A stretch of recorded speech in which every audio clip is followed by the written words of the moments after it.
퇴직금 5억이면 평생 걱정 없이 살 수 있지 않을까? 이렇게 생각하는 사람들이 많습니다. 한 직장에서 30년 넘게 성실하게 일한 대가로 퇴직금을 받고 더 이상 일하지 않아도 되는 자유로운 삶을 기대하는 것이죠. 하지만 현실은 그리 녹록지 않습니다. 대기업 연구원으로 퇴직한 58세 김철수 씨가 명도 그랬습니다. 젊을 때부터 철저하게 계획적인 성격이었고 은퇴 후에는 퇴직금과 개인연금 그리고 아껴 쓰는 생활로 충분히 살 수 있을 거라 믿었습니다. 하지만 퇴직 후 불과 3년 만에 그는 예상치 못한 현실과 마주하게 됩니다. 도대체 어디서부터 잘못된 걸까요? 김철수 씨의 사례를 비롯해 은퇴 후 흔히 겪는 3가지 치명적인 실수를 짚어보며 보다 현명한 은퇴 준비 방법을 고민해 보겠습니다. 1. 퇴직금이 쌓여도 지출은 더 빠르게 줄어든다. 김철수 씨의 경우 김철수 씨는 퇴직 후 한동안 너무나 행복했습니다. 매일 아침 늦잠을 자고 아내와 카페에서 브런치를 즐기고 평일에도 여행을 다닐 수 있는 여유로운 삶이 펼쳐졌습니다. 하지만 문제는 예상보다 돈이 너무 빨리 줄어든다는 것이었습니다. 여행 한 번 가면 300만 원 이상이 훅 빠지고 자녀 결혼식 비용으로 1억 원을 지출했으며 매달 생활비 400만 원을 쓰다 보니 3년 만에 통장이 반토막 났습니다. 아끼면서 살아야겠다 생각했지만 이미 익숙해진 생활 수준을 낮추는 건 생각보다 어려웠습니다. 여기서 깨달아야 할 점은 5억이 많아 보이지만 실제로는 얼마 안 되는 돈이라는 겁니다. 은퇴 후 지출 패턴을 미리 정하고 예상보다 더 오래 살 가능성을 고려해야 합니다. 해결책. 퇴직 후 12년은 적응기로 생각하고 씀씀이를 철저히 관리하자. 월 생활비를 정해두고 고정비와 변동비를 명확히 구분해 계획을 세우자. 2. 퇴직 후에 무료함이 불필요한 지출을 부른다. 박영식 씨의 경우 박영식 씨 61세 전 IT기업 임원은 퇴직 후 시간이 남아 돌았습니다. 처음에는 좋았지만 점점 하루가 무료해지고 우울해졌습니다. 내가 이렇게까지 쓸모없는 존재였나? 이런 생각이 들면서 자꾸 무언가를 사게 됐습니다. 명품 시계, 골프 멤버십, 고급 외식 등 소비를 하면서 잠시나마 기분이 좋아졌죠. 하지만 그건 순간적인 기분 전환일 뿐 결국 돈은 점점 빠져나가고 경제적 불안감이 커졌습니다. 이처럼 퇴직 후 무료함이 예상치 못한 소비 습관을 만든다는 것이 가장 큰 함정입니다. 해결책. 퇴직 후에도 새로운 목표를 세워야 한다. 단순한 취미라도 좋다. 돈이 안 드는 활동 독서, 자원봉사, 운동 등으로 무료함을 해결하자. 월간 예산을 설정하고 일정 이상의 금액을 사용하지 않도록 한다. 3. 은퇴 후 새로운 수입원이 없다면? 최정우 씨의 경우 최정우 씨 57세 전 건설회사 팀장은 퇴직금 5억이 있으면 충분할 줄 알았습니다. 하지만 은퇴 후 3년이 지나면서 예상보다 지출이 많아졌고 무엇보다 이제 돈을 벌 기회가 없다는 사실이 두려웠습니다. 그는 다시 일자리를 찾기 시작했지만 50대 후반에 들어서니 예전 같은 연봉을 받을 수 있는 자리는 없었습니다. 몇 번의 면접에서 거절당한 후 그는 현실을 깨닫습니다. 내가 너무 늦게 움직였구나. 은퇴 후 가장 큰 실수 중 하나는 소득을 완전히 끊어버리는 것입니다. 아무리 적은 돈이라도 꾸준히 들어오는 수입이 있으면 심리적 안정감이 생기고 자산을 더 오래 유지할 수 있습니다. 해결책. 퇴직 전에 퇴직 후 할 수 있는 일을 고민하고 준비하자. 작은 온라인 비즈니스, 강의, 컨설팅, 아르바이트 등 다양한 소득원을 고려하자. 퇴직 후에도 수입을 만들어낼 방법을 찾아야 한다. 결론 은퇴 후 돈보다 중요한 것은 계획이다. 퇴직금 5억 많아 보이지만 실제로는 생각보다 빠르게 사라집니다. 은퇴 후 가장 중요한 것은 돈을 어떻게 관리하고 어떤 삶을 살아갈 것인가에 대한 구체적인 계획입니다. 퇴직 후 2년 동안은 지출을 최소화하는 적응기를 가지자. 은퇴 후 무료함을 해결할 활동을 반드시 준비하자. 작더라도 새로운 소득원을 찾아보자. 한 번의 퇴직으로 인생이 끝나는 것이 아닙니다. 은퇴 후에도 우리는 여전히 살아가야 하고 더 나은 삶을 만들어갈 수 있습니다. 이제라도 늦지 않았습니다. 지금부터라도 준비해서 진짜 행복한 은퇴 생활을 만들어 봅시다. 퇴직금 5억 3년이면 끝? 은퇴 후 후회하지 않으려면 지금 당장 바꿔야 할 3가지. 퇴직 후 3년 만에 퇴직금이 바닥난 사람들의 이야기를 들으면 대부분 같은 반응을 보입니다. 에이, 설마 그렇게 빨리 없어지겠어? 난 계획적으로 쓰니까 괜찮을 거야. 그런데 현실은 다릅니다. 5억이 아니라 10억을 모았다고 해도 어떻게 쓰느냐에 따라 몇 년 만에 사라지는 건 순식간입니다. 특히나 은퇴 후의 돈은 다시 벌 기회가 적기 때문에 더 신중하게 관리해야 합니다. 퇴직 후 경제적 어려움을 겪지 않으려면 반드시 바꿔야 할 3가지가 있습니다. 오늘은 이 3가지를 자세히 짚어보겠습니다. 1. 퇴직 후 2년 동안은 긴축 모드로 살아라. 퇴직하면 처음에는 해방감을 느낍니다. 30년 넘게 아침 7시에 출근하고 야근에 시달리며 살아왔으니 이제 좀 쉬고 싶죠. 그리고 퇴직금 5억이 통장에 들어오면 심리적인 여유가 생깁니다. 그래서 많은 사람이 처음 12년 동안 돈을 펑펑 씁니다. 오랜만에 해외여행을 가고 골프장도 자주 나가고 자녀들에게도 손을 크게 벌립니다. 하지만 문제는 이 시기에 소비 습관이 굳어진다는 것입니다. 한 달에 400만 원 쓰던 사람이 갑자기 200만 원으로 줄이는 게 가능할까요? 처음부터 적은 돈으로 생활하는 게 훨씬 쉽습니다. 해결책. 퇴직 후 2년 동안은 은퇴 생활 적응기로 생각하고 생활비를 최소화하자. 월 고정 지출을 확실히 정하고 가계부를 작성해 어디에 돈이 나가는지 체크하자. 대형 소비 차량 교체, 해외여행, 자녀 지원 등을 최대한 미루자. 2. 은퇴 후에도 소득이 필요하다. 작은 일이라도 하라. 나는 은퇴 후엔 절대 다시 일 안 할 거야. 이렇게 다짐하는 사람이 많습니다. 하지만 막상 은퇴하고 나면 생각이 달라집니다. 퇴직 후 처음 12년은 일하지 않아도 좋습니다. 하지만 시간이 지나면서 불안감이 밀려옵니다. 돈이 줄어드는데 새로운 수입이 없다는 것. 이게 은퇴 후 가장 큰 스트레스입니다. 이때 중요한 건 꼭 돈을 많이 버는 일이 아니라도 상관없다는 점입니다. 월 50만 원이든 100만 원이든 꾸준히 들어오는 돈이 있으면 경제적 불안감이 크게 줄어듭니다. 그리고 뭔가 할 일이 생기면 삶의 만족도도 올라갑니다. 해결책. 퇴직 전에 내가 할 수 있는 일을 미리 고민하고 준비하자. 강의, 컨설팅, 온라인 비즈니스, 작은 사업, 파트타임 일자리 등을 활용하자. 새로운 기술을 배워 내가 즐기면서 할 수 있는 소득원을 만들어 보자. 3. 돈보다 중요한 것은 건강. 병원비 폭탄을 조심하라. 많은 사람들이 은퇴 후 경제적 문제를 생각할 때 생활비, 집, 노후 자금을 떠올립니다. 하지만 정작 가장 큰 변수는 건강 문제입니다. 건강이 나빠지면 의료비가 엄청나게 들어갑니다. 중대한 질병이 생기면 병원비뿐만 아니라 간병비도 부담됩니다. 몸이 아프면 다시 일할 수도 없습니다. 특히 은퇴 후 가장 큰 위협이 만성질환입니다. 고혈압, 당뇨, 관절염, 치매 같은 병이 생기면 지속적인 치료비가 필요합니다. 예방이 가장 중요합니다. 젊을 때보다 더 철저하게 건강을 관리해야 합니다. 해결책. 운동은 선택이 아니라 필수다. 매일 30분 이상 걷거나 근력 운동을 하자. 식습관을 바꿔라.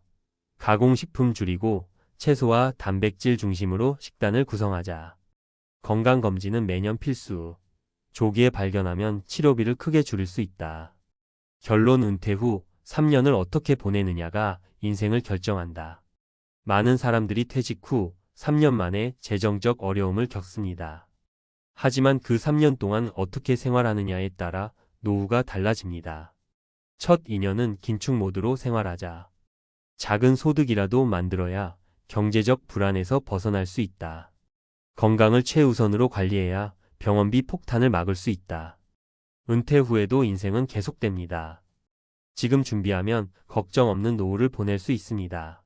퇴직 후 가난한 친구와 절대 어울려선 안 되는 충격적 이유에 대해 이야기해 보려 합니다. 물론 친구란 소중한 존재이고 경제적 상황에 따라 사람을 판단하는 것은 옳지 않아 보일 수 있죠. 하지만 노후에는 여러 가지 이유로 인해 가난한 친구와의 관계가 당신에게 부정적인 영향을 미칠 수 있습니다. 이 글에서는 그 이유와 함께 실제 사례를 들어 왜 신중하게 접근해야 하는지 이야기해 보겠습니다. 1. 가난한 친구와의 비교로 인한 자존감 저하. 퇴직 후 가장 흔히 느끼는 감정 중 하나는 자존감의 하락입니다. 직장을 떠나면 사회적 지위나 경제적 능력에서 자연스럽게 변화를 겪게 되죠. 그런데 이런 상황에서 가난한 친구와 자주 어울리다 보면 자신을 끊임없이 비교하게 됩니다. 친구가 경제적으로 어려움을 겪고 있으면 자신이 더 나은 위치에 있음을 느끼게 될 수도 있지만, 반대로 그들의 힘든 상황을 보며 미래에 대한 불안감이 커질 수도 있습니다. 예를 들어 A씨는 퇴직 후 친구 B씨와 자주 어울리기 시작했습니다. B씨는 경제적 어려움에 시달리며 자주 돈을 빌리거나 어려운 이야기를 털어놓곤 했습니다. 처음에는 A씨가 도와줄 수 있는 부분이 많았지만 시간이 지날수록 자신도 모르게 미래에 대한 불안감이 커지기 시작했습니다. 결국 A씨는 스스로가 가진 것이 충분하지 않다는 생각에 사로잡혀 자존감이 점점 낮아졌습니다. 이처럼 가난한 친구와의 관계는 때로 자신에게 심리적 부담을 주고 나아가 자존감까지 떨어뜨릴 수 있습니다. 2. 지속적인 금전적 지원으로 인한 재정 악화. 퇴직 후 소득이 줄어들면 재정 관리가 훨씬 중요해집니다. 그런데 가난한 친구와 가까이 지내다 보면 자연스럽게 금전적 지원을 해야 하는 상황이 자주 발생할 수 있습니다. 가난한 친구는 경제적 어려움으로 인해 급하게 도움을 청할 수 있고 우리는 그 요청을 거절하기 어려울 때가 많죠. 하지만 이런 금전적 지원이 반복되면 자신도 모르게 재정이 악화될 수 있습니다. B씨의 사례를 보면 퇴직 후 친구 C씨와 자주 만나며 금전적인 도움을 주기 시작했습니다. 처음에는 작은 금액이었지만 점점 지원 요청이 늘어나면서 B씨도 재정적으로 부담을 느끼게 되었습니다. 결국 B씨는 자신의 노후 자금을 줄여가며 친구를 도와주다 보니 오히려 자신의 재정 상황이 악화되는 결과를 맞이했습니다. 퇴직 후에는 자신과 가족의 미래를 위한 재정 관리가 중요하지만 이러한 상황에서 가난한 친구에게 지속적인 금전적 지원을 하게 되면 본인의 경제적 안정성을 해칠 수 있습니다. 3. 비관적 사고와 부정적 에너지의 전염. 가난한 친구와의 관계에서 또 하나 주의해야 할 점은 그들의 부정적 사고방식이 나에게 전염될 수 있다는 것입니다. 퇴직 후에는 긍정적인 사고와 활기찬 생활이 무엇보다 중요합니다. 그런데 가난한 친구는 종종 비관적 사고와 함께 어려운 현실에 대한 이야기를 자주 할 수 있습니다. 이러한 대화가 반복되면 자신도 모르게 부정적 감정에 빠질 위험이 큽니다. C씨는 퇴직 후 친구 D씨와 자주 만나며 이야기를 나누었는데 D씨는 항상 경제적 어려움과 사회적 불평등에 대해 부정적인 이야기를 했습니다. C씨는 처음에는 그 이야기에 공감했지만 점점 자신도 비관적인 생각에 사로잡히기 시작했습니다. 결국 D씨와의 만남 후에는 기분이 우울해지고 자신의 미래에 대한 불안감이 커지게 되었습니다. 이러한 부정적 에너지는 퇴직 후 건강한 생활에 큰 방해가 될 수 있기에 주의해야 합니다. 결론. 퇴직 후 가난한 친구와의 관계는 신중하게 접근해야 합니다. 자존감의 저하, 재정적 부담, 부정적인 감정의 전염은 노후 생활에 악영향을 미칠 수 있기 때문이죠. 물론 친구는 소중한 존재지만 나와 내 가족의 행복과 안정된 미래를 위해서는 관계에서 오는 부정적인 요소를 잘 관리해야 합니다. 따라서 퇴직 후에는 긍정적인 사고를 유지하고 재정적으로 안정된 관계를 유지하는 것이 중요합니다. 이를 위해서는 가끔씩은 관계를 재평가하고 나의 노후를 위해 더 나은 선택을 할 필요가 있습니다. 퇴직 후 가난한 친구와의 관계에 대해 이야기를 나누며 여러 문제를 살펴봤습니다. 그 중에서도 자존감 저하, 재정적 부담, 부정적인 사고 전염이 중요한 문제로 떠올랐죠. 이번에는 이런 주제를 더 깊이 탐구하면서 어떻게 하면 퇴직 후 건강하고 안정적인 인간관계를 유지할 수 있을지 전문가의 시선으로 살펴보겠습니다. 경제적 균형을 유지하는 인간관계의 중요성. 퇴직 후에는 경제적 균형이 무엇보다 중요합니다. 퇴직 전에는 월급이라는 일정한 수입이 있었지만 퇴직 후에는 소득원이 제한되거나 전혀 없을 수도 있습니다. 이런 상황에서 경제적으로 어려운 친구와의 관계를 계속 유지한다면 어떤 일이 벌어질까요? 앞서 언급한 사례처럼 금전적인 지원을 해야 할 때가 많아집니다. 그렇다면 어떻게 해야 할까요? 전문가들은 건강한 거리 두기를 추천합니다. 친구와의 관계에서 중요한 건 감정적인 지지이지 반드시 금전적인 도움일 필요는 없습니다. 그러나 이를 지키기 위해서는 어느 정도의 거리 두기와 명확한 선 긋기가 필요합니다. 예를 들어 친구가 지속적으로 금전적인 지원을 요구한다면 도울 수 있는 범위를 넘어서는 부분은 가족과 상의해 보는 게 좋겠다고 솔직하게 말하는 것도 방법입니다. 이런 방식으로 자신도 보호하고 친구에게도 스스로 문제를 해결할 기회를 줄 수 있죠. 이때 중요한 것은 친구를 돕는 것이 나쁜 것이 아니라 나의 노후 계획과 안전을 우선으로 생각해야 한다는 겁니다. 그렇지 않으면 나중에 가난한 친구가 아닌 나 자신이 경제적 어려움을 겪을 수 있습니다. 긍정적인 사람들과의 관계를 우선시하라. 사람은 주변 환경의 영향을 많이 받습니다. 특히 퇴직 후에는 마음이 더 민감해지고 주변 사람들의 말이나 행동에 쉽게 영향을 받을 수 있죠. 앞서 이야기한 것처럼 가난한 친구와의 만남이 부정적인 사고를 전염시킬 수 있다는 점은 무시할 수 없는 사실입니다. 전문가들은 퇴직 후에는 긍정적이고 희망적인 사고를 지닌 사람들과의 관계를 우선시해야 한다고 말합니다. 왜냐하면 이런 사람들이 나에게도 긍정적인 영향을 줄 가능성이 크기 때문이죠. 마치 좋은 에너지를 나누는 것처럼 그들의 희망적인 태도는 나의 노후 생활에도 긍정적인 변화를 불러올 수 있습니다. 물론 오래된 친구를 멀리하거나 끊는 것이 답은 아닙니다. 다만 가난하거나 비관적인 사람들과의 만남 빈도를 줄이고 대신 새로운 활동이나 모임을 통해 긍정적인 사람들과의 시간을 늘리는 것이 좋은 전략입니다. 예를 들어 요즘엔 퇴직자들을 위한 동호회나 다양한 활동이 많습니다. 이러한 활동에 참여하면서 자연스럽게 긍정적인 사람들과 교류할 수 있는 기회를 만드는 것도 하나의 방법입니다.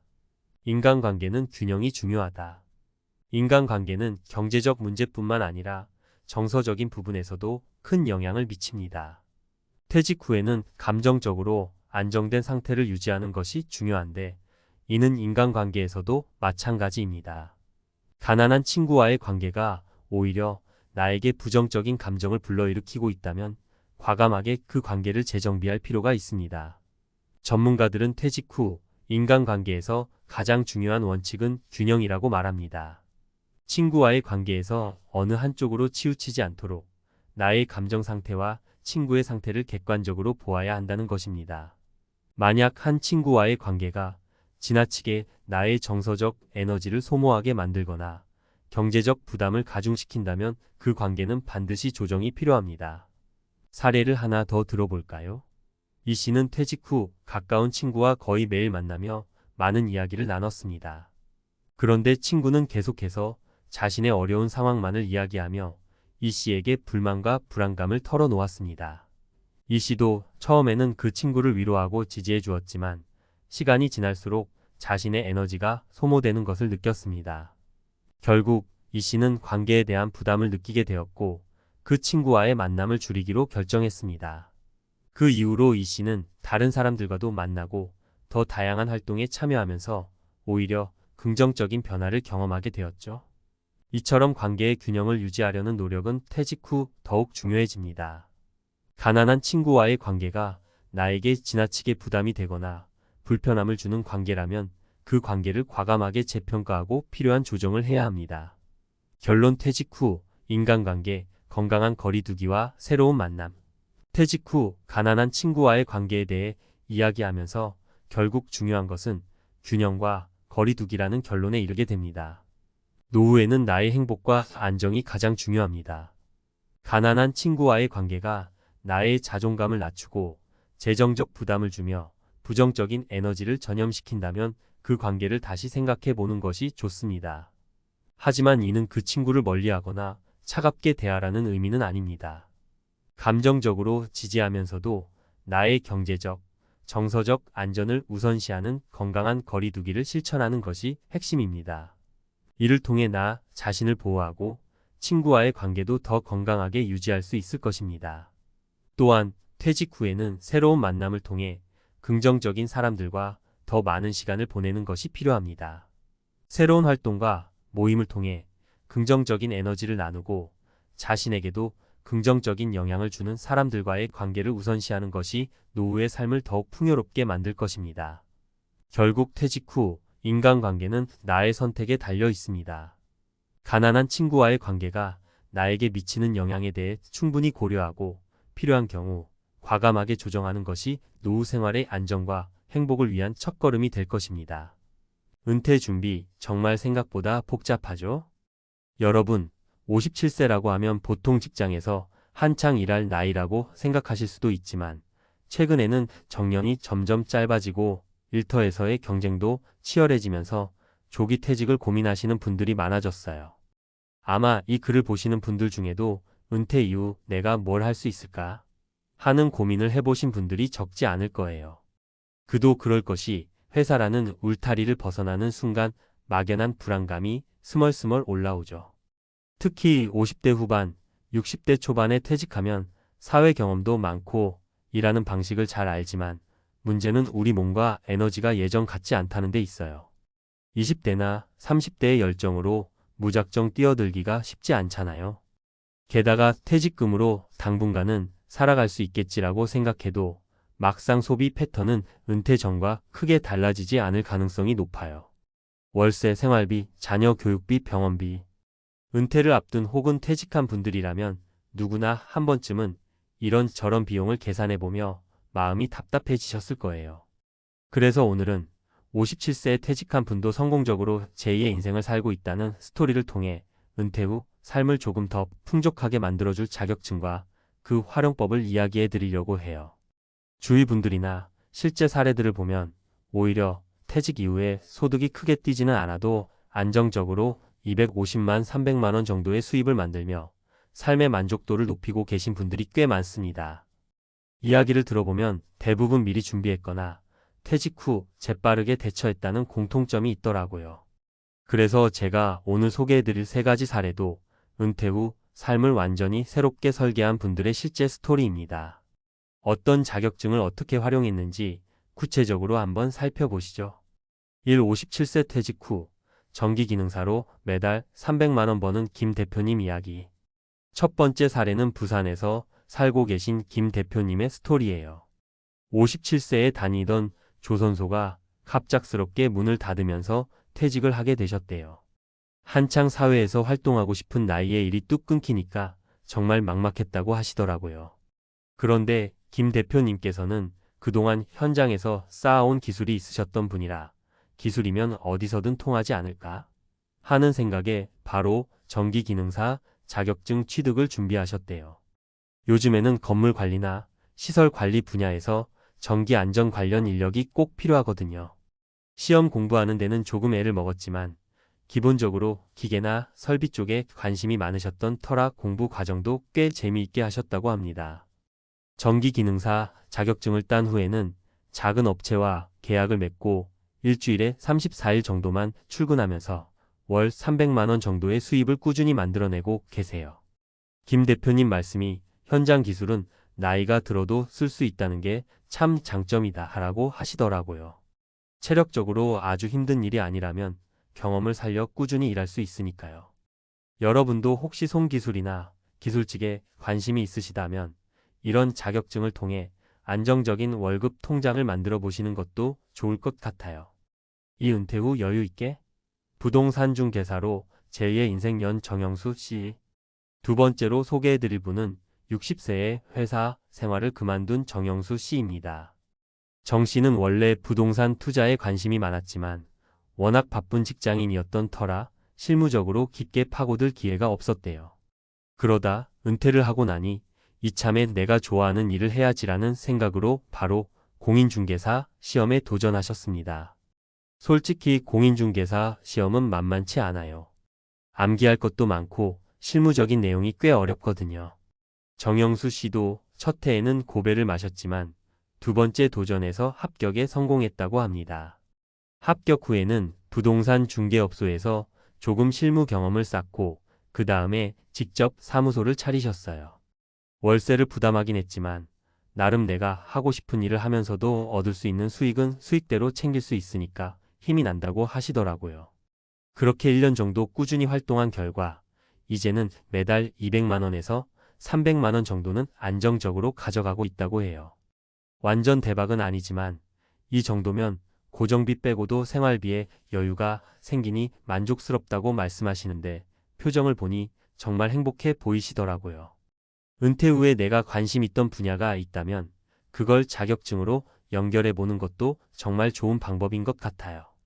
괜히 새로운 걸 무작정 배워서 배우기 싫은데 억지로 하는 것보다 원래 관심이 있었던 분야라면 공부도 덜 지루하게 느껴지고 동기부여도 확실히 되잖아요. 59세 바리스타 자격증으로 소소한 행복을 누리는 박 씨의 사연. 마지막으로는 카페를 운영하며 은퇴 생활을 즐기고 있는 박 씨의 이야기를 들려드릴게요. 박 씨는 원래 광고회사에서 30년을 다니셨대요. 50대 후반이 되면서 슬슬 퇴직하면 뭐하지? 라는 생각이 들었지만 딱히 뾰족한 수가 없었다고 합니다. 원래 커피를 좋아해서 주말이면 집에서 직접 원두를 갈아 커피를 내려 마셨는데 주위 사람들에게서 커피 맛이 참 좋다라는 말을 자주 들으셨다고 해요. 그 얘기를 듣고 내가 커피를 좋아하고 잘 만든다면 이걸 사업으로 해볼 수도 있지 않을까? 라고 생각하셨다는 거죠. 그렇게 마음먹고 바로 바리스타 자격증 과정을 등록하셨대요. 처음에는 내가 나이도 많은데 다른 사람들처럼 잘할 수 있을까? 하는 불안이 컸지만 막상 다녀보니 생각보다 또래분들도 많았다고 해요. 자격증을 취득한 뒤 소자본으로 작은 테이크아웃 전문점을 열었는데 이게 또 소문이 나면서 손님이 점점 늘었다고 합니다. 지금은 매달 200만 원 정도 순수익을 남기면서 즐겁게 지내고 계세요. 물론 몸이 고된 날도 있고 운영에 신경 써야 할 일도 많지만 퇴직 후에 집에서 TV만 보며 소일하는 것보다 훨씬 보람을 느낀다고 합니다. 박 씨가 강조하는 부분은 내가 진짜 좋아하는 일을 찾아야 한다는 거예요. 자격증은 결국 수단이고 그 뒤에 있는 내 열정이나 취향을 제대로 살릴 수 있어야 어느 정도 꾸준히 이어갈 수 있다는 거죠. 은퇴 후 자격증 정말 도움될까? 많은 분들이 자격증 딴다고 바로 월 300만 원이 가능하겠어? 라고 의문을 갖기도 하시죠. 사실 모든 사람이 다 같은 길을 걷는 건 아니고 자격증이 있다고 해서 무조건 떼돈을 번다는 보장은 없어요. 그런데 위 사례들을 보면 알겠지만 적어도 고정 수입을 어느 정도 만들어주거나 하고 싶은 일을 안정적으로 할 수 있게 도와주는 역할을 하는 건 분명하다는 생각이 들어요. 특히 은퇴 후에는 두 가지가 중요하다고 봅니다. 고정비를 감당할 수 있는 수입원 퇴직금을 아무리 많이 받아도 결국 매달 나가는 생활비를 감당하기가 어려운 순간이 올 수 있어요. 이럴 때 소소하게라도 매달 통장에 일정 금액이 들어오면 마음이 훨씬 편하거든요. 하고 싶은 일을 하면서 사는 즐거움 50대 후반, 60대 초반이 되면 젊을 때와 달리 체력도 줄고 돈을 버는 목적 외에 삶의 보람을 찾아야 합니다. 내 흥미나 열정이 있는 일을 통해 일 자체를 즐길 수 있어야 오래도록 지속할 수 있거든요. 자격증이 꼭 정답은 아니지만 적어도 전문성을 증명하고 일을 구하거나 시작하는 문턱을 낮춰주는 도구가 되는 건 사실이에요. 게다가 자격증 공부라는 게 전혀 다른 분야를 새로 공부하는 과정에서 나 자신에게 투자하는 의미도 있잖아요. 그 점이 은퇴 후 삶에 꽤 큰 동기부여가 되기도 합니다. 마무리하며 결단은 빠를수록 좋다. 은퇴 준비라는 게 꼭 큰 돈이 있어야만 할 수 있는 건 아니에요. 중요한 건 빠른 결단과 행동입니다. 50대 후반부터라도 느끼는 게 있다면 즉시 공부를 시작하고 정보도 수집하면서 빨리 다음 단계를 준비하시면 생각보다 많은 기회를 잡으실 수 있어요. 실제로 57세의 전기기능사 자격증에 도전한 김 대표님도 늦었다고 생각했을 때가 정말 딱 적기였다라고 하시더라고요. 더 일찍 했으면 더 좋았겠지만 그래도 57세에 과감히 도전하고 나서 58세, 59세, 60세 계속해서 현장에서 일을 하고 있으니 지금은 정말 뿌듯해 하십니다. 그래서 혹시 이 글을 보시는 분들 중에 내 나이에 뭘 할 수 있을까라고 고민만 하시는 분들이 있다면 우선 내가 좋아하는 것, 조금이라도 자신 있는 것, 그리고 시장에서 수요가 꾸준한 분야를 한번 리스트업 해보세요. 그걸 자격증이나 관련 교육으로 연결시킬 방법을 찾으시면 됩니다. 유튜브를 비롯해 온라인 강의도 많고 지자체 지원 교육도 많으니 모르면 찾아보시면 돼요. 우리에게 가장 두려운 건 늦게 시작하는 것이 아니라 아예 시작조차 하지 않는 것이에요. 은퇴 이후라면 더더욱 그래요. 막연히 안 될 거야 라고 지레 포기하는 것보다는 일단 한번 시도해보는 게 100배 낫습니다. 늦어도 괜찮아요. 요즘엔 누구나 평생교육 시대라는 말도 있잖아요.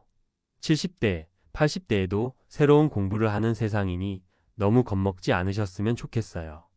지금 여러분에게도 김 대표님, 정영수 씨, 박 씨 같은 제2의 인생 스토리가 충분히 가능하다고 저는 믿습니다. 조금만 용기를 내셔서 은퇴 후에도 매달 일정 금액이 들어오고 내가 하고 싶어 하는 일을 하며 에너지를 얻게 된다면 인생 2막은 의외로 생각보다 훨씬 재미있는 모험이 될 수 있을 거예요. 어떤 자격증이든 아니면 자격증 없이도 괜찮습니다. 중요한 건 내가 뭘 진짜로 하고 싶은지 그리고 어느 분야에서 가치를 만들 수 있는지를 찾고 그 길로 꾸준히 걷는 거예요. 오늘 이야기가 조금이라도 그 힌트를 드리는데 도움이 되었으면 좋겠습니다. 감사합니다. 대기업 임원 1%, 그들은 퇴직 후 어떻게 살고 있을까?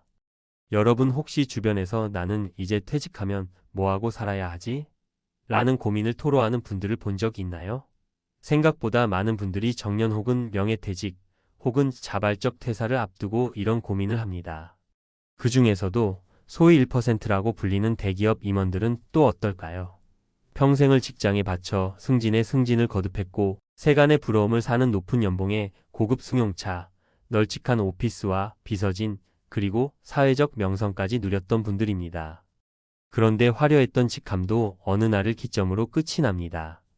대기업 임원이라는 타이틀을 지니는 것이 평생 갈 것 같지만 직급이 높아질수록 예상치 못한 시기에 조직을 떠나야 하는 경우도 많습니다. 특히 우리나라 대기업 문화에서 임원의 수명은 더 짧은 편이니까요. 그래서 아직 현직에 있을 때부터 퇴직 후 삶을 차근차근 준비하는 분들도 있고 예상을 못해 미처 대비하지 못하다가 갑자기 당황하는 분들도 있습니다. 그렇다면 이 1%로 불리는 분들은 퇴직 후 어떤 모습을 보일까요? 사실 저도 퇴직 후 대기업 임원들의 삶을 가까이에서 지켜볼 기회가 있었습니다. 예상대로 잘 사는 분들도 많지만 의외로 힘들어하는 분들도 꽤 됩니다. 그러다 보니 대기업 임원이라는 커리어가 있으니 알아서 잘 살겠지라는 생각은 꼭 맞는 말이 아니더라고요. 정작 본인들은 퇴직 후 새로운 역할을 찾아 헤매거나 경제적 문제를 겪거나 심리적 공허감에 빠지기도 하거든요. 오늘은 이런 배경에서 대기업 임원으로 오랜 시간 재직했던 분들이 실제로 퇴직 후 어떻게 인생 2막을 보내고 있는지 이야기해 보려고 해요. 물론 이건 특정 개인의 삶을 단정 지을 수 있는 내용은 아니지만 그래도 현실적인 사례를 통해 우리도 함께 은퇴 준비에 대해 생각해 볼 수 있지 않을까 싶습니다. 일김 전무의 재취업 도전기 하던 일이라면 쉽게 할 수 있을 줄 알았는데 먼저 김 전무 가명의 이야기를 들어볼까요? 김 전무님은 국내 굴지의 대기업에서 25년 넘게 재직했고 마지막 직책은 임원이었습니다. 연구개발 R&D 분야에서 시작해서 기술 전문가로 자리매김하며 그 경력을 바탕으로 임원 자리에까지 오른 케이스였죠. 본인도 퇴직 후에는 아마 작은 기업이나 스타트업에서 고문이나 자문 역할을 맡으면 되겠지라고 막연히 생각했대요. 처음 몇 달 동안은 한가롭게 여행도 다니고 못 잤던 잠도 보충하고 식사 약속도 잡고 하면서 이제 좀 쉬어야지 하고 한숨 돌렸답니다. 그런데 몇 달이 지나자 슬슬 불안감이 밀려오기 시작했대요. 아무래도 현직에 있을 때와 달리 이제는 나를 찾아주는 곳이 많지 않다는 걸 체감하게 된 거죠. 예전엔 명함 하나만 내밀어도 VIP 대접을 받았는데 이제는 명함을 내밀어봐야 임원 퇴직자라는 딱지 외에는 딱히 어필할 만한 것이 보이지 않았다고 합니다. 그래서 김 전무님은 직접 발로 뛰어 재취업 자리를 알아보기 시작했어요. 이력서를 제출하고 지인들에게도 혹시 자문 자리 있으면 알려달라고 연락을 돌렸죠. 그런데 결과가 생각보다 시원치 않았다고 합니다. 이유는 다양했어요. 나이는 이미 50대 후반이었고 스타트업에서 원하는 트렌디한 감각이나 유연성 혹은 다른 분야로의 폭넓은 경험이 부족했던 것도 한몫했죠. 기술 전문성은 있지만 대기업의 안정된 환경에서만 오래 일했기에 새로운 문화나 빠른 변화를 맞닥뜨리는 스타트업 입장에서는 부담스러운 면이 있었나 봅니다. 결국 김 전무님은 재취업 대신 소규모 컨설팅 회사를 차리는 쪽으로 방향을 틀었습니다. 한동안은 사무실 월세부터 직원급여, 세금까지 직접 신경 써야 한다니 힘들긴 하다며 고충을 털어놓았지만 그래도 오래 몸담았던 업계 네트워크를 잘 활용해 어느 정도 자리를 잡는 모습이었죠. 이 사례를 통해 느낀 점은 아무리 대기업 임원 출신이라도 퇴직 후를 미리 준비하지 않으면 낭패를 볼 수 있다는 겁니다. 스스로도 계획을 하고 필요한 기술이나 정보를 업데이트하면서 자신만의 전문 영역을 다듬어 두는 게 중요하다는 걸 김 전무님의 사례가 보여주고 있다고 생각해요. 이 박 부사장의 창업 도전도는 있어도 경험이 부족했던 함정. 두 번째 사례는 박 부사장 가명입니다. 박 부사장님은 재무회계 분야의 전문가로 대기업 안에서도 금융 관련 의사 결정에 크게 기여한 분이었어요.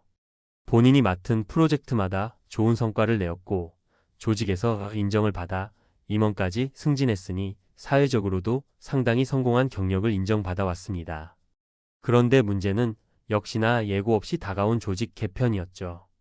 회사가 대대적인 구조 조정을 진행하면서 임원진도 꽤 바뀌었습니다. 박 부사장님도 자연스럽게 명예퇴직을 권유받게 된 겁니다. 회사 내부에서는 임원이라면 퇴직금이 어마어마할 테니 앞으로 편하게 살 수 있겠지라는 식의 소문이 돌기도 했지만 정작 본인은 막막했다고 해요. 돈이 어느 정도 있는 건 맞는데 그렇다고 아무것도 안 하고 살기엔 남은 인생이 너무 길고 또 그만큼 활발히 움직였던 사람이 집에만 있을 수는 없는 노릇이잖아요. 결국 박 부사장님은 그간 쌓아둔 자본을 활용해 직접 사업을 해보기로 결심했습니다. 회사 다닐 때부터 언제 한번 자신의 이름으로 사업을 해보고 싶다는 꿈이 조금씩 있었거든요. 처음에는 무슨 업종에 도전해야 할지 몰라서 본인이 강점이 있는 재무 컨설팅 회사를 해볼까 고민했지만 이미 주변에 잘하는 업체들이 많은 데다 시장이 포화되어 있어 쉽지 않을 것으로 보였답니다. 그래서 아예 전혀 다른 분야인 외식업 쪽으로 방향을 틀었습니다.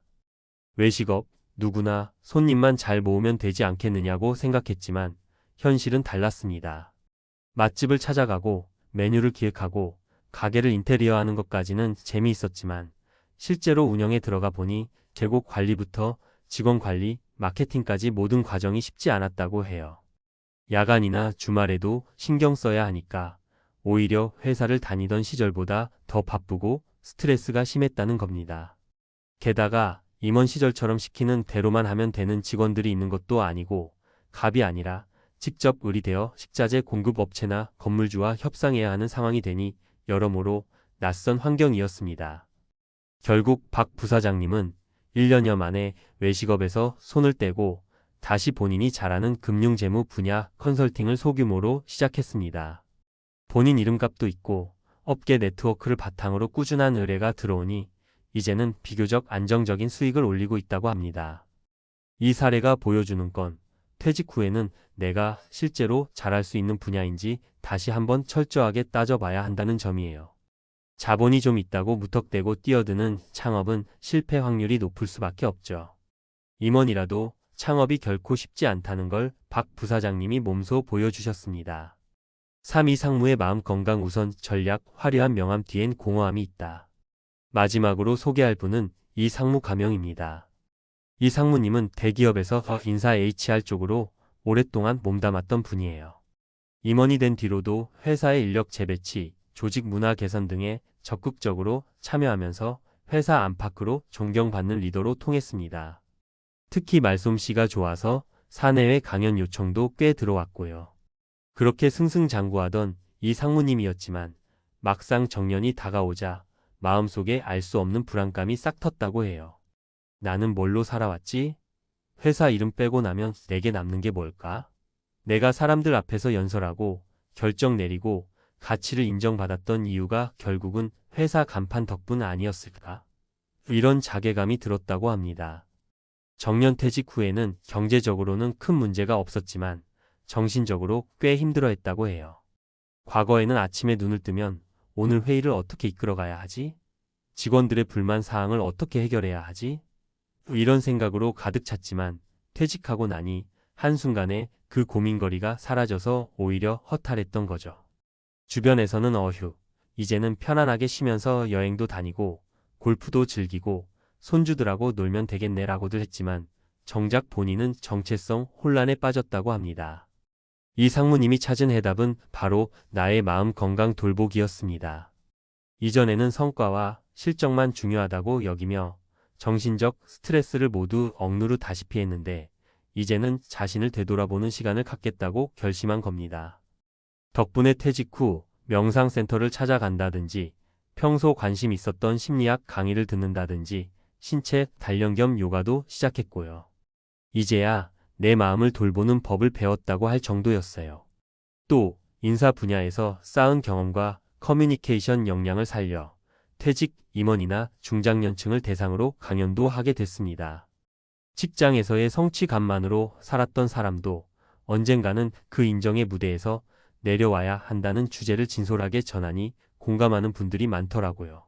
아무리 높은 직책을 지닌 사람도 결국 자신의 내면을 돌볼 시간은 따로 필요하다는 걸 이 상무님의 이야기가 알려줍니다. 퇴직 후 삶, 그들은 과연 행복할까? 위 세 가지 사례만 봐도 대기업 임원 출신이라고 해서 퇴직 후에 마냥 순탄한 것은 아니란 걸 알 수 있습니다. 재취업을 노려도 트렌드가 맞지 않을 수 있고 창업을 해도 새로운 분야라면 생각보다 쉽지 않을 수 있어요. 또 경제적 여유가 있다고 하더라도 정신적으로 어려움을 겪어 이제 나는 뭘 해야 하지? 라는 근본적인 질문에 답을 찾지 못하면 무기력감을 느낄 수도 있습니다. 그럼에도 불구하고 현직 시절부터 조금씩 준비를 해두면 그 충격을 훨씬 완화할 수 있다는 게 공통된 교훈이 아닌가 싶어요. 예를 들어 김 전무님은 재취업이 힘들어지자 컨설팅 회사를 차렸는데 미리부터 업계 트렌드를 살피고 새로운 인맥을 확보했더라면 더 수월했을 것입니다. 박 부사장님도 처음부터 자신의 전문성을 살린 컨설팅 사업에 뛰어들었다면 불필요한 시행착오를 줄일 수 있었겠지요. 그리고 이 상무님처럼 퇴직 전부터 자기 자신을 돌아보는 습관, 정체성이나 내면을 다지는 방법을 알았더라면 더 편안한 마음으로 퇴직 후 삶을 즐길 수 있었을 겁니다. 어쩌면 우리 모두에게 적용되는 이야기일지도 몰라요. 당장은 대기업 임원이 아니라 할지라도 나이가 들고 일선에서 물러나면 많은 것이 달라지거든요. 우리는 회사나 사회에서의 위치 혹은 남들이 주는 인정으로 자신을 평가하는 경향이 있습니다. 그런데 그 외부적인 무대가 사라졌을 때 나는 무엇으로 살아갈 것인가를 미리 생각해둬야 막상 무대가 없어져도 당황하지 않고 새로운 길을 찾을 수 있습니다. 물론 준비가 만능 열쇠는 아닐 거예요. 그래도 적어도 내가 가진 기술, 재능, 관심사, 그리고 앞으로의 사회적 동향은 어떤지 조금씩 공부하고 알아보는 것만으로도 큰 차이가 납니다. 개인적으로는 퇴직 후의 경제적 준비, 신체적, 정신적 건강관리, 인간관계의 확장 등을 두루 챙기는 게 필요하다고 봐요. 큰 회사 임원이든 중소기업 직원이든 자영업자든 결국 모두 같은 인생을 살아가니까요. 대기업 임원으로 여러 해를 보내고 퇴직한 분들이 경험하는 여러 가지 에피소드는 우리에게 많은 시사점을 줍니다. 직장에서의 계급이나 명함 뒤에 숨어있던 개인의 고민이 얼마나 큰지, 또 인생 이막을 살아가는 데 있어 얼마나 자신만의 길을 찾아야 하는지가 그대로 드러나니까요. 여러분이라면 어떤 준비를 하시겠어요? 혹시 지금 일하는 조직 밖에서 나만의 콘텐츠, 나만의 가치를 만들기 위해 무엇을 하고 계신가요? 지금 당장 큰 돈을 벌거나 눈에 띄는 성과를 내지 않는다 해도 조금씩 자기 개발을 해두고 건강을 챙기고 인간관계를 확장하고 새로운 취미나 재능을 찾아보는 과정을 거친다면 분명 퇴직 후 삶이 조금 더 풍요로워질 거라고 생각해요. 결국 대기업 임원 1%라고 해도 퇴직 후의 삶은 하나로 정의할 수 없습니다. 누군가는 안정적으로 재취업해 두 번째 커리어에 성공할 수도 있고 누군가는 창업에 도전했다가 실패를 맛볼 수도 있으며 또 어떤 이는 완전히 새로운 길봉사나 사회공헌 같을로 가기도 합니다. 중요한 건 그 과정에서 나 자신을 얼마나 이해하고 준비하며 도전하는가에 달렸다고 봅니다. 오늘 전해드린 세 가지 사례가 그들도 우리와 비슷한 고민을 하는 사람임을 느끼게 해주고 또 여러분께 조금이나마 공감과 영감을 드릴 수 있었길 바랍니다. 퇴직 후가 끝이 아니라 또 다른 시작일 수도 있습니다. 준비되어 있다면 더 멋지고 자신 있는 모습으로 이 막을 열 수 있고, 준비가 부족하다면 조금 더 긴 시행착오를 겪겠죠. 하지만 늦었다고 생각하는 순간이 가장 빠른 시작이라는 말도 있으니 지금부터라도 천천히 그러나 꾸준히 나만의 퇴직 후 라이프를 구상해 보는 건 어떨까요? 분명 여러분에게도 언젠가는 필요해질 이야기이자 주변 대기업 임원 지인이나 가족에게도 함께 나누면 도움이 될 만한 이야기라 생각합니다. 한 번뿐인 인생, 이제는 더 이상 회사에만 기대기보다는 나만의 가치와 정체성을 찾아가는 길을 준비해 보자고요.